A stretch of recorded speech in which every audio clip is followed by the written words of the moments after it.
What up, everybody? It's Friday, January 11th. Let's talk PlayStation.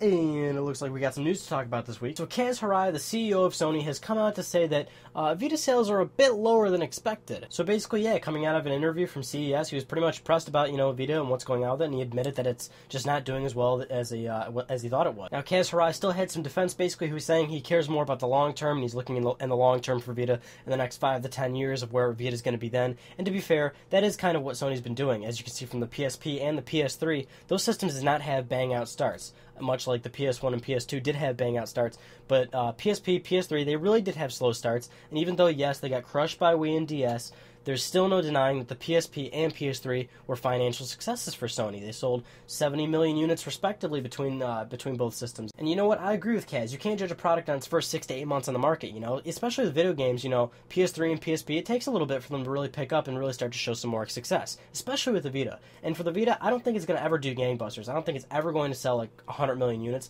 but I think the Vita is the kind of system with that, niche market, gamers like me and gamers like you, it could definitely have a successful life cycle between like 50 million to 80 million units. I mean, that's a successful life cycle. I think that's what the Vita will have at some point. So for a while now, if you live in Europe, you can actually access the PlayStation Store from your computer. You can buy stuff from your computer, and then you turn on your PS3, and hey, like your games are ready because they're already, purchased. And now that's finally coming to the US. Now if you live in North America, you can go to your computer and start to do some PlayStation Store download. So it's coming later this month, and that's basically what it is, just PlayStation Store for the computer. So you go in your web browser, type PlayStation Store. Oh, Net Underground, I want to download Net Underground. I saw Ryan Benecki's review because it was really good and he's handsome. And then you download Net Underground, and then you go to your PS3, and then hey, you already bought it because you bought it from work at wherever the hell you were from your computer. So that's pretty cool. I especially like this story because I currently hate the PlayStation Store that's on the PS3 right now. I don't know why they changed it to that thing. I mean, I was kind of iffy at it first, but now I really just do not like it. It's too slow. It's hard to find content. I don't know why they changed it.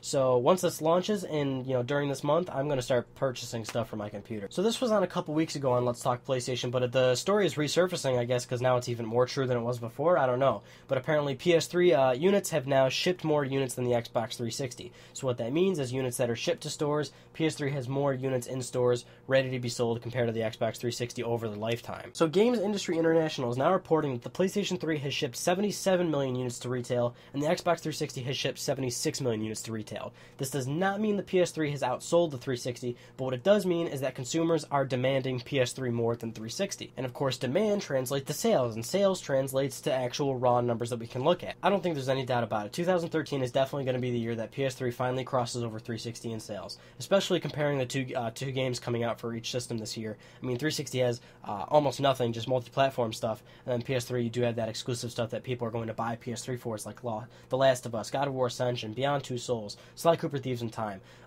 The year is definitely going to be the year if the numbers are that close, even with units shipped. I mean, hey, the PS3 sells more units, that means you get more games to play. If the PS3 sells more units than 360, that means 360 has to stay competitive. That means more games for 360 players. That means more games for Nintendo players because they're still trying to fight off. I mean, it's just a growing economy of business and sales, and, even though we've got separate consoles, it's nice to see this friendly competition, and, it means more games for us. Oh, and Real Hero Guy has a 30-day PlayStation Plus code to give away to you guys. He gave it to me to give it to you guys. Thanks a lot, Real Hero Guy. That's really awesome and very nice of you.